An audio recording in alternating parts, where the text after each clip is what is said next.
Welcome to Dualitea. I'm your host, Akasha, and I am here to talk about what to do when you're feeling lost and found. So before we get into that, I myself this morning have been feeling quite lost and disheveled. I kind of flew into the studio wildly, but in a good way, like kind of calm about it, calm chaos. So I want to start off by just grounding into the space and going back to our roots, going back to our root by playing the root chakra bowl I have right here with me. And yeah, so I invite you to get comfortable wherever you are, whether you're walking, sitting, laying down. And allow yourself to just have a soft gaze at something. Just focus on one particular thing.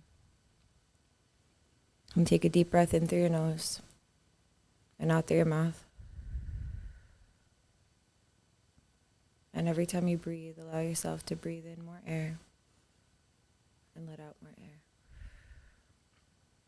Envisioning that every time you inhale, you're inhaling all of the goodness, all of the oxygen. You're bringing it into your blood, into your cells, pumping your body with the elements in which it needs to thrive. And when you exhale, completely clearing out anything that no longer serves you.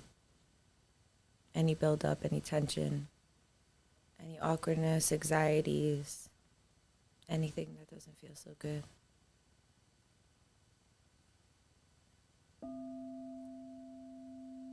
And if it feels good for you, repeat after me. I am safe.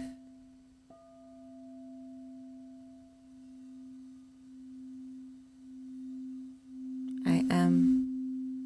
I can. And I will.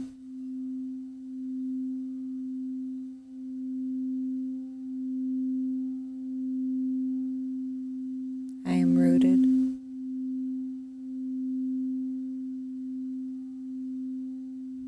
I create what is needed. I destroy what is not.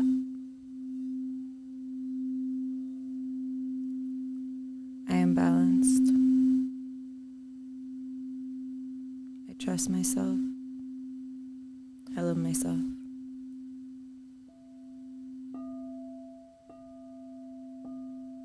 I surrender to the great mystery.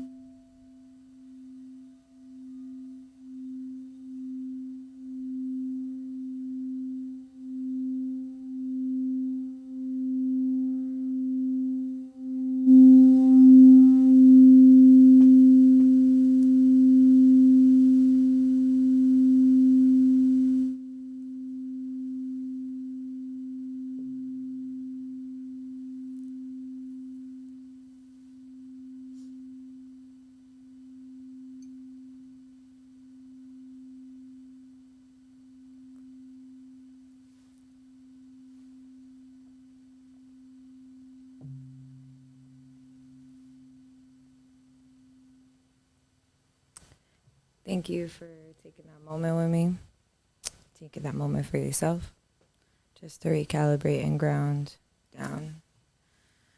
I feel like that's really important to do when we start to feel lost and when we start to feel scattered or like up in the air. And to kind of just bring ourselves back to the present moment is really crucial, really important for pretty much all case scenarios, but especially when feeling lost. And I feel like when you get lost, you have the perfect opportunity to find yourself in a deeper layer. It's like everything is a loop. Shout out to Gonzo. I don't even know where you are, human, that I met when I was 15 once or twice. But there was this kid that I had met, and he said to me, it's like everything is loops. I mean, naturally, he was also on acid when he said this to me. But it's something that's stuck in my head for always. Because the way he was explaining it, like he wasn't really giving much detail. It was just like everything's a loop. We're in a loop, loops. And I just remember that. I was just like, I kind of know what you mean, but I feel like I'll know what you mean more in the future. And every time a cycle will seemingly either repeat itself or I have like almost like not deja vu exactly, but like a familiarity of a situation, you know, like when you notice a common denominator of something, like, oh, okay, I always get donuts when I'm stressed out, or I smoke a cigarette after I eat, or I am in a constant relationship cycle with different people with similar traits. Like when you notice these things, it's like it's a loop, you know? But the thing is, it's like not a loop that's just, it's not a circle. It's a spiral, you know? And it goes forward and back and just kind of goes through time. And you could think of it as like the DNA double helix. There's an ebb and a flow. There's an up and a down. And sometimes because it's exactly the same throughout, as far as like the spiral itself, not the bills between, but it could seem like you've done something already. And sometimes that could seem discouraging. And sometimes that can seem motivating. And sometimes that can seem comfortable. Other times it could seem extremely uncomfortable if you're trying to change these cycles and you're noticing them. But most importantly is that you're noticing them. So what you do after that moment is, it's up to you. And how we can apply our knowing of the present moment when we catch ourselves in an infinite spiral. Like, what is it what grounds you and what brings you balance? Like, when you walk the line of finding balance, you're like a little bit to the left is insanity and a little bit to the right is, I don't know, whatever the opposite of insanity is, I suppose. But either way, there's a thin line. And when you're not walking on it, when you kind of stray from the path,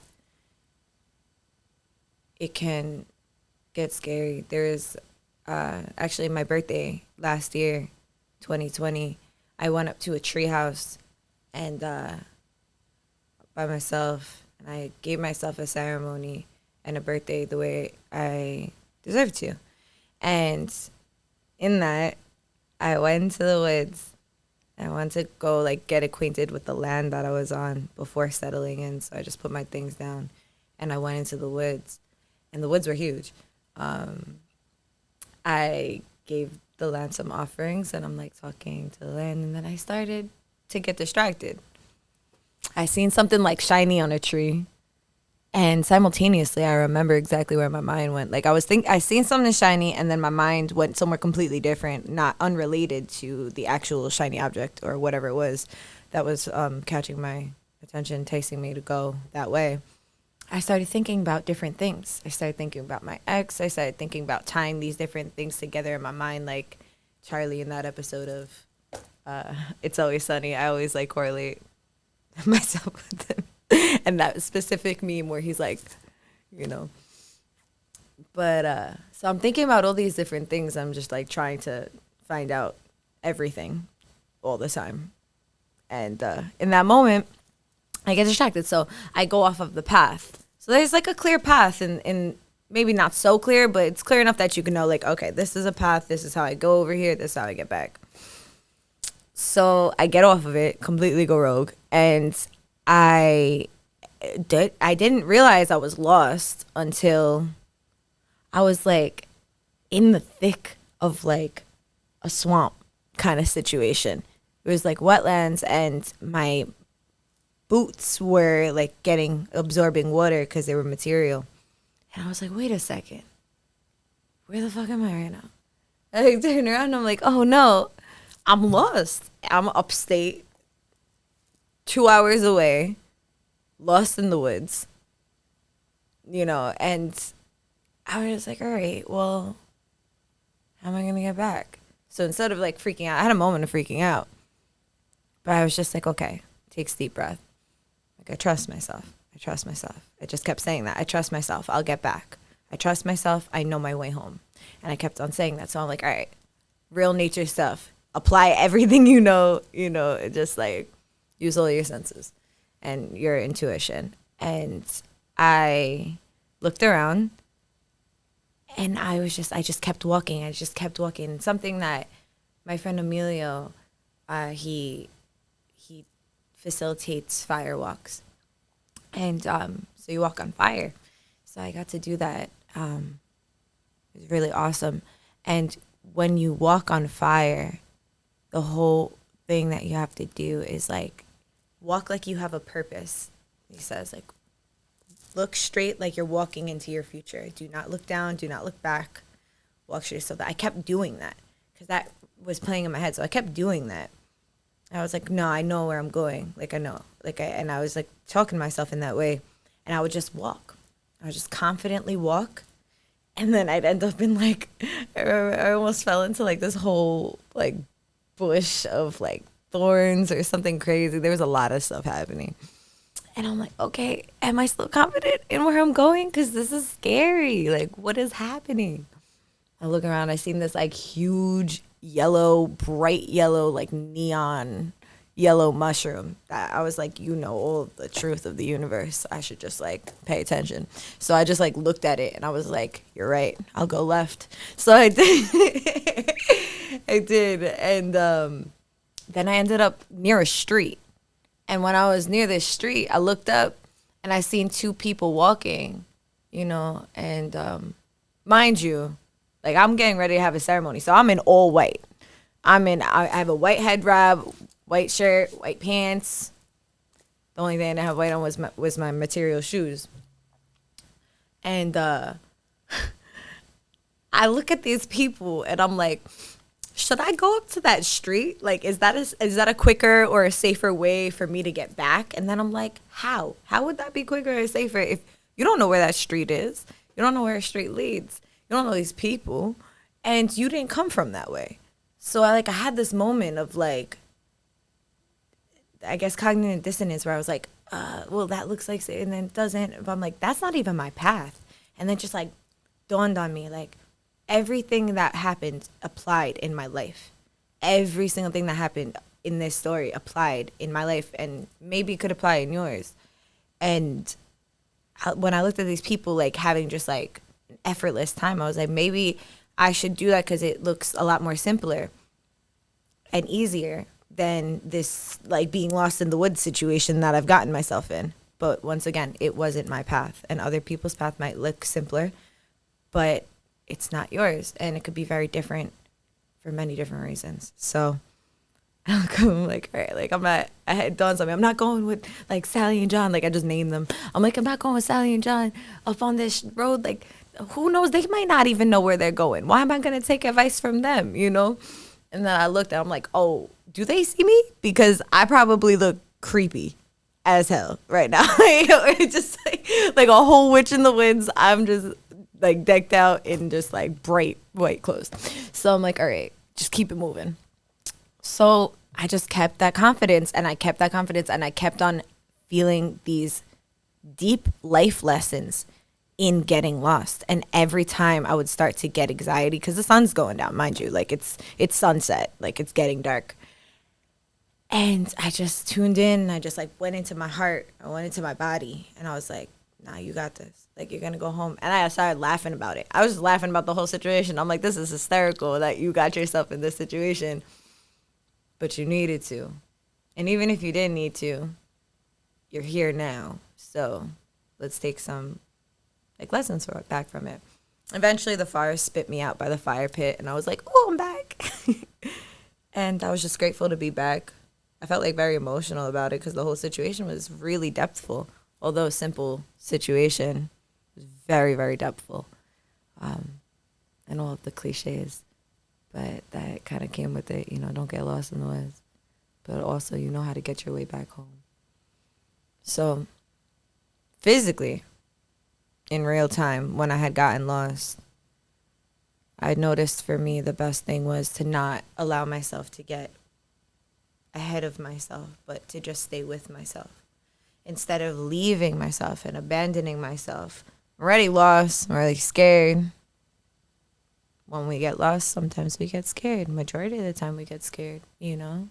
It doesn't feel comfortable because we can't control it to a certain extent, you know, majority of it. The only thing we could ever control is our reactions. So when we feel completely out of control, it's like, what do you do next then? And for me, it was just like, don't leave yourself in the woods. Don't leave yourself wherever you are. If you are lost and the last thing you remember is, you know, the memory of something that wasn't so good, and then you notice that you started to feel lost after this memory or this event or whatever, however it came to you, sit with what that is.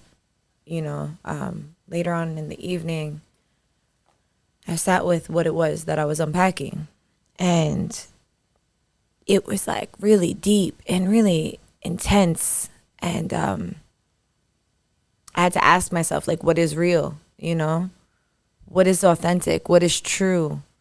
And is what I feel in this situation real and true and authentic to the circumstances? And I had to unpack that also with myself in that space of feeling so lost and feeling so scared. I had to surrender to that. And it's not easy, but it's easeful. Once you surrender to something greater than you, that you know, like you submit to your higher power or yourself or your ego or whatever it is within you and outside of you and however you believe in a good way, you come to realize that you're your own savior. You know, you're your hero. You're also your villain. So the quicker we realize that and understand that majority of the factors, if not all, that are happening outside of us is caused from the chaos that is stirring up within us. And if you're feeling like life is really messy outside of you, come to ask what is stirring up within you. Even if we take that in a global way, like the world is chaos right now. The world's been chaos. The world is birthing chaos. But right now it's like just, I feel disharmonic, where things have to, you know, change. Like nature is chaos, but also like it is harmony, you know. And even if you look globally at what's going on in the world, it's a reflection of the chaos that is going on within people. You know, it might not always be you, but your neighbor or the person that you met or person you don't know could be going through some crazy chaotic stuff and just suppressing it. And then it's magnifying somewhere. It's amplifying somewhere. You know, the more you suppress something, the more somewhere else it'll amplify. Never eliminates. You can't destroy energy. You can only change it. So with that knowing, why not change it into something good if it doesn't feel good, rather than just being like, I'll get to it later. It doesn't feel good. I'll get to it later. Because then in some other way, whether you're conscious of it or not, it's magnifying and amplifying immensely in your subconscious. Or, you know, I can't sit here and tell you physics and quantum the way it'll appear somewhere else, but I believe it will.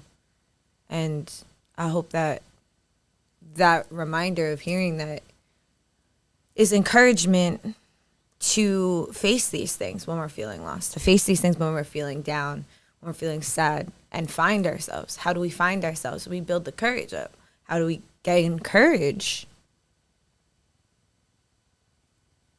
Like Brene Brown says, you gain courage by being vulnerable. How do you get vulnerable? You speak your truth. Compassionately, authentically, speak your truth. No matter how uncomfortable that is, because there is no growth in comfort. There's stagnancy there. Comforts are okay, you know, naturally. We all like comforts. We all like different things that make us feel like comfy.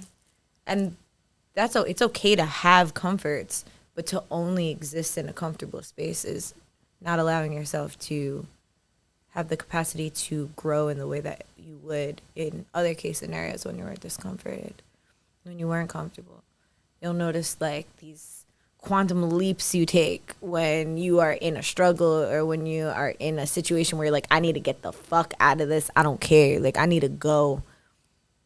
When you feel that, you move quicker. If you're like, I could deal with this a little longer, I'm kind of comfy. I got this blanket here. I'm cozy. It's fine. It's no big deal. I'll worry about it later. When you have that space to be like, I'll worry about it later, that's a dangerous space to be because, our egos, once again, I'll never say our ego's our villain because it's not. But our ego will certainly be like, all right, well, we're good here. I sense no threats. We're okay, because our ego's not going to sense ourselves as a threat because it's built upon protecting ourselves from others, not from ourselves. Now, our higher self, our spirit, our essence, that is what's going to save you from yourself.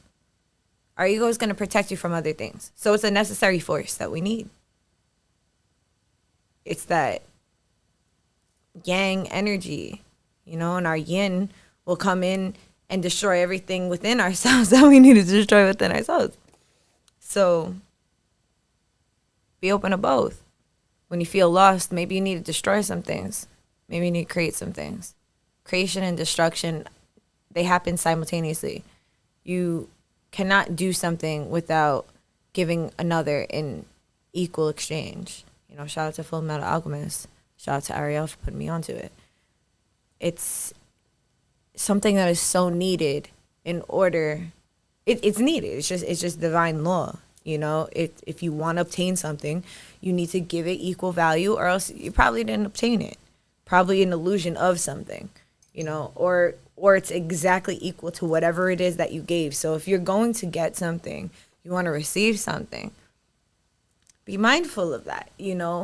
What is it that I want? What do I want from this situation?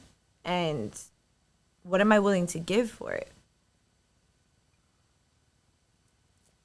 It's like if I go to a healer, a Reiki practitioner, a healer of any way, shape, or form, and I'm like, I'm going to give this person money. Now I'm going to get healed from all my trauma.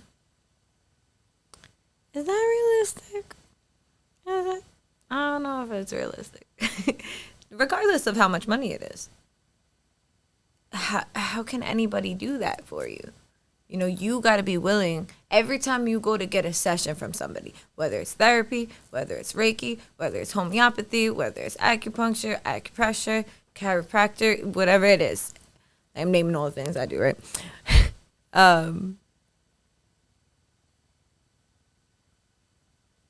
You have to be willing to surrender to what you're about to receive, as well as give your offerings. Give your exchange, whether that be financial. Give your exchange, whether that be I made you food. Give your exchange, whether that mean I do this and you do that. Let's exchange. Let's teach each other things. Let's share traits. Let's share experience. Let's share this. And so you give your offering, but then are you giving your surrender? Are you giving your surrender to find yourself? Or are you comfortable with being lost? Are you comfortable with being sad? It's something that comes up a lot. A friend of mine who I actually sat in a Aya ceremony with posted recently this post that said, like, it was talking about two brothers that suffered with depression. And the younger brother was talking about his older brother, saying that there was a specific song. I'll post this later because I feel like I'm going to butcher it, but I'll give you the essence of it. That when we get sad, I miss being sad. I miss being sad. That was the quote in the song. And that line stuck out. I believe it was a Nirvana song. And that line stuck out to his little brother because he's like, there's this grieving period and there's this time where we grow and then we look back at our old coping mechanisms and we're like, wow, like I'm not that anymore. That makes me sad because that's like a part of me that I'm not anymore. So it's like we grieve a part of ourselves, you know, which reminds me of an episode, one of the beginning episodes, we briefly touched on this. But, you know, just like everything is a loop and a circle and just a spiral and it goes back and forth. But yeah, like, it is sad that you can't be sad anymore if you're so used to being sad. You know, I was definitely one of those people that was just like a real big sad girl, listening to my sad songs, be sad. What did that turn out to? It turned out for me to be an angry girl. I got real angry all the time. Very angry. Fought a lot with everyone and everything because what I was actually sad. One of the first therapists I ever went to, they said to me, anger is sadness turned inside out. And that was also something I remembered for the rest of my life thus far. And, you know, when we get angry, it's like we're really hurt. Or else we wouldn't be angry, we wouldn't care. We wouldn't care to get mad. We're hurt some way, somehow. We're hurt. Whether it's happening to us directly or we're hurt for someone else out of empathy. And yeah, it's hard to let go of that at times because that's a comfort once again. But it's fulfilling. And you could also give yourself moments. Like for me, like I'll listen to a sad song. I know it's gonna make me sad. And I'll listen to it and I'll associate it with different memories. So, like, if I have a song that reminds me of a friend that passed away or an ex-relationship or an ex-friendship or, you know, anything that makes me kind of, like, sad, I'll give it a moment and I'm like, okay, what am I doing now? All right, I'm driving somewhere that I like. Okay, now I'm listening to this and I'm not suppressing the feeling it gives. I'm giving the actual feeling space to exist, but I'm not letting it overtake me. It's like I'm observing it. It's like I'm not going in the ocean, but I'm watching the waves hit. And I'm listening to the water, and that's giving me the peace by hearing the noise. I don't have to get myself wet in the water, in the ocean, to receive its medicine. I don't have to be at the beach to receive its medicine. I can listen to a seashell and put it to my ear, and it'll take me there. I could take that down, and I won't be at the beach, and I could just be where I am. It's like we time travel, especially when we listen to music. You know, there's a question I asked. I said, what do you do when you feel lost? And some people said pray, work out, do something that makes us happy, listen to music. And not only should we do these things, do yoga, you know, bring movement, like dance. Like I always highly recommend just to move. You feel like you can't do anything. You feel like you can't go on. You don't want to do anything. You feel completely unmotivated. Move. Like throw on some funny something, you know, something funny, something active, you know, bring it back. Put on like 1-2 step. Put on like Soulja Boy. Do something. You know what I mean? Something that's going to make you laugh and be like, oh, wow, I remember when this had a dance. Put on Pop Lock and Drop It and go stand in front of the mirror, okay?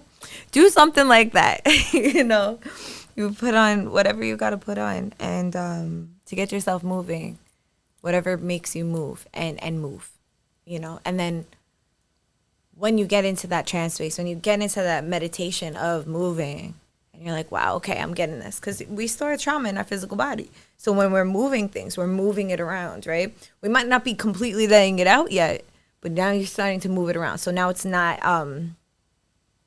paralyzing you anymore, right? Because you're like, no, I'm not going to subscribe to that. Like I'm gonna move with it.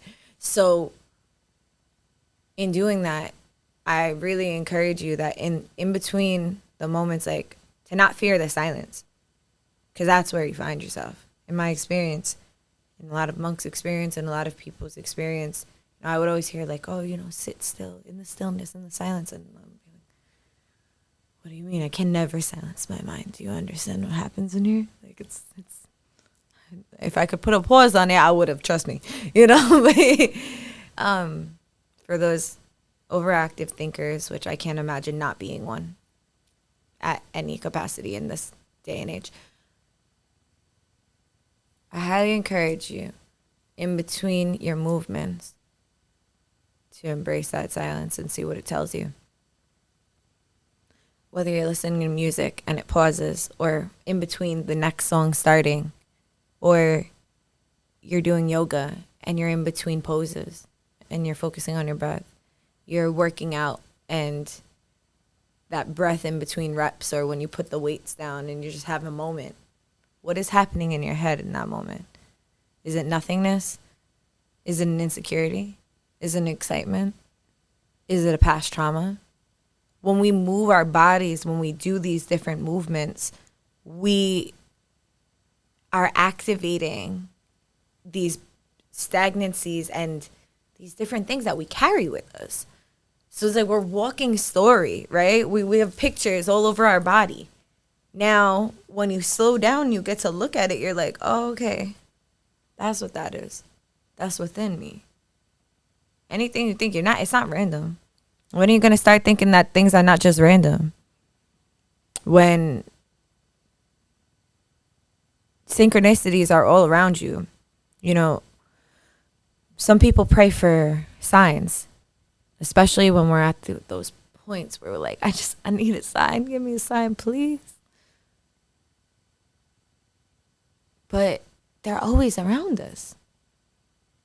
It's about having the capacity to receive the information of what it's trying to give us. Like, spirit's all around us trying to give us little love notes and hints. And we'll be like, we'll like slap it out of our face. Like, that's not it. That's not it. And I'm not saying, you know, everything is just that's it and that's a go. Like, you'll know if you listen, if you really, really, really listen to you. Hearing things from other people is good, you know, when you love people that you trust. But even the people you love the most and that you trust the most are human. And sometimes they're biased and they don't mean to be. Doesn't make them bad people. It just means that you should dive deeper within yourself to know what it is that you trust within you. Because nobody can tell you how to live your life. Nobody can tell you how you can find yourself. Because no one's ever been lost in you. You get lost in you. And you find you in that lostness. And you can't even, it's not even right to put that on anybody. Of course, you can ask people, you know, if you resonate with somebody. We listen to people that we resonate with. We observe people that we resonate with, even if there is an opposition. Like, even if you see somebody and you're like, I don't like that. There's something about them, you know, it gets me pissed off, this something. You're paying attention. Why are you paying attention? Because you probably resonate with something, right? So it's like diving into that and unpacking that for a second and being like, okay, well, what is it that I resonate with them? And then if you feel, you know, this is something you want to take back from, as far as like, oh, okay, this person gave me advice and I have that.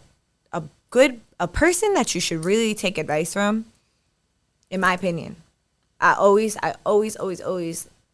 look for these things. If I'm getting my eyebrows done, right? My eyebrow lady better have incredible eyebrows. Shout out to Amina, okay? Because she has great eyebrows, and that's my eyebrow lady. I have to go see her tomorrow because it's been months, but it's okay.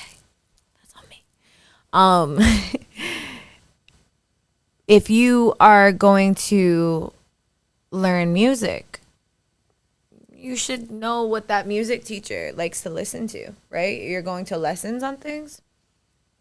Maybe know what it is that brings them happiness, because if hip hop brings you happiness and classical music brings them happiness, you guys might not meet on the same boat. And that's okay. You both have music in common, but you might not have the same taste in common. Now, you want to do things that resonate with you. Also, of course, you have things to learn from people that we don't resonate with as well, and I'm not eliminating that. But if you're working from a space where you're only working with comforts, where we're in survival and we're like, all right, I just need to get by. I need to get to the next day. I need to feel good. I want to feel good. Why can't I feel good anymore? Why don't I have motivation to get up in the morning? Why is it a long task for me to fulfill my basic needs, like feeding myself and brushing my teeth and taking a shower and doing these things that we need to like go on with our days? Like, why are these things so difficult? Just listening to the things that resonate are going to make more sense than listening to an opposition, right? Because the opposition is going to bring so much discomfort. It could bring you back into a relapse of a code of different coping mechanisms that we've created in any shape or form. So be easy with yourself, be easeful, do what works. Even if it takes more time, do what works, do what's stable, do what's like secure in your mind, and always be open to surrendering to more when it opens up. Like, you have a plan, but also be open to that plan changing, because the more you expand, the more you learn, the more you do, the more you find yourself, the more doors open. So you're like, okay, well, I think I'm going to go from A to Z. But then, like, there's a new letter in the alphabet that opens up and is like, yo, come through. And you're like, I don't know if I trust you. I've never seen you before. That's kind of scary. But that's where you're supposed to go for whatever reason. Now you're over here. You create a new letter in the alphabet that everybody needed, and they can express themselves in a deeper way that they could never do prior to this letter existing. It doesn't have to make sense to other people. It has to make sense to you. Most importantly, it has to make sense to you. And I believe that finding ourselves when we do feel lost is so important, to speak to our inner God and our outer God, for lack of better words, just listening to the in-between, both, looking for the signs that we give ourselves, the signs that spirit shows us within. What's our tells? How do I react to a certain situation? Am I like this? Am I sitting like this? Am I closed off? Am I opened up? Do I want to speak more? Do I feel safe? Do I feel comfortable? Do I feel safe and comfortable because someone else is making me safe and comfortable? Or do I feel safe and comfortable because I am safe and comfortable within myself everywhere I go? And that is the most important thing. And that's what I found with root chakra right here. And that's what I found within myself, is that once you feel safe and comfortable within yourself, you can be yourself anywhere and you will find yourself. You won't feel lost. But if you don't know and don't create that safety for yourself, you will feel lost in a room full of people. You will feel lost in a space by yourself, because it's constantly evading your own mind. When you are afraid to be alone, you're not afraid to be alone. You're afraid to be alone with your mind. You're afraid to be alone with the thoughts that are so loud that you don't know how to shut off.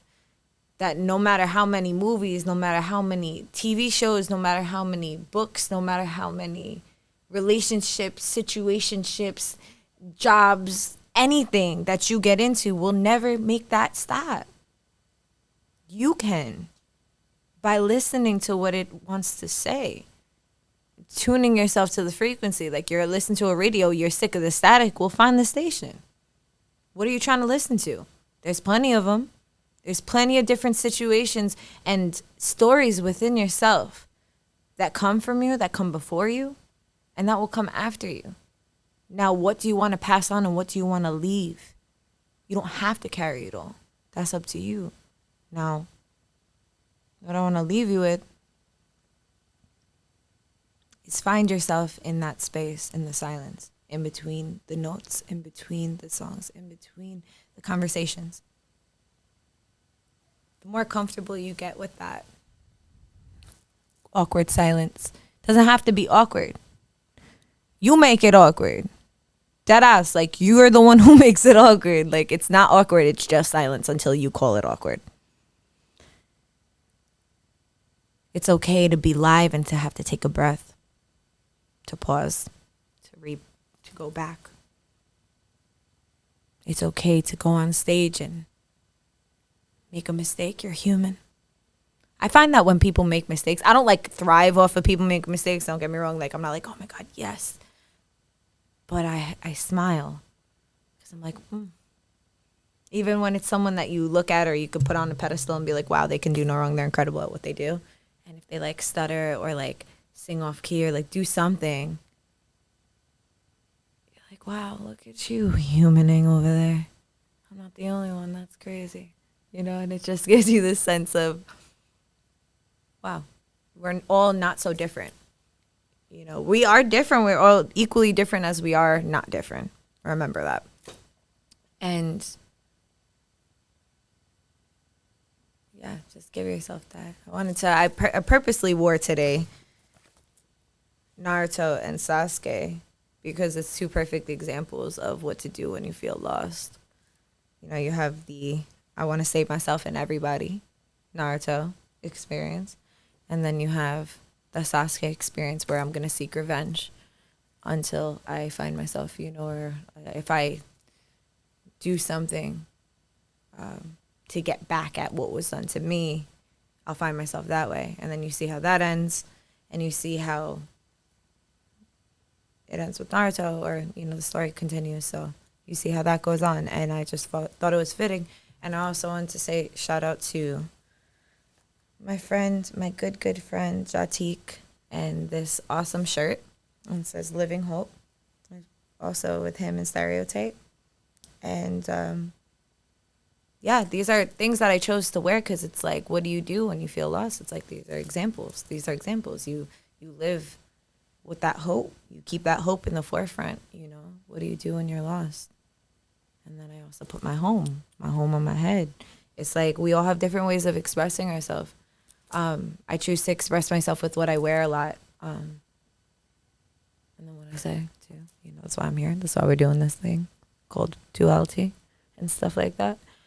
But, yeah, I just wanted to touch base on that and share what I've learned, because I feel like it was something I'm continuously learning. I'm not done learning. I won't ever be done learning. I have this book. It's called Peace of Mind. And although I'm not the best at reading out loud, I will do my best. And if I stutter and if I trip, I'll keep going no matter what. So today is February 24th, right? Today is February 24th? Okay, cool. Just want to make sure. It's the right day. Thank you, Ken. February 24th. I try to be as philosophical as the old lady from Vermont who said that the best thing about the future is that it only comes one day at a time. By Dean Aitken. Those who belong to self-help groups such as Alcoholics Anonymous, Smoke Enders, and Weight Watchers know the value of saying one day at a time. The slogan makes it easier to say, I won't smoke for the next hour. I won't have dessert with lunch. Or I won't stop for a drink after work. So the focus is on the moment rather than tomorrow, next week, or next month. Live for today. It is another slogan that you can use to help you focus on the present. This focus can prevent your mind from wandering to worry, anxiety, and fears about tomorrow, and keep you in the place in time where you can do the most, the present. Life cannot be predicted or even imagined. It can only be experienced in each minute. So don't try to write the events of tomorrow until after they've happened. Instead, see today's sunrise and sunset. Be free to experience all that is in store for you. Fresh and new and exciting right now. And the bottom quote is, whenever I feel I'm getting way ahead of myself, I will use the slogans, one day at a time. Live for today, to keep my mind focused on the present. And the page is 55. So, you know, we want to talk about synchronicities. I didn't open up that book until right now. I had no idea that was it. Are we paying attention? I am. Are you? I hope so. Now, before we go, I'm saying a lot today, but it's okay. I am pulling from the Power of Surrender cards. And I want to tune into the collective energy of everyone who's listening now, who will listen in the future. Well, the future is now to you. And that this surrender card break bounds of any time constructs that we consider, and for it to meet everyone in a really good way. What is it? It's this one. I know it's this one. What is it that we need to surrender to? Surrender to what is. Flow with what is instead of fighting when you cannot change a situation. Compassionately accept it exactly as it is. It will bring you peace.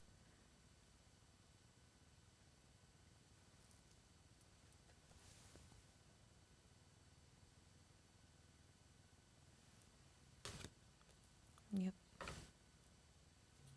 And that's all I got for you guys today. Thank you for tuning in. I hope that you continuously find yourself every time you feel lost. It's not a one-time thing. You'll learn to frequent the lost and found and retrieve the items and what you need and what you don't. Sometimes you'll go there and you'll realize that someone else might need it. And with that, I leave you to have a beautiful day and beautiful week. And I'll see you same time, same place next week, Wednesday, 10:30.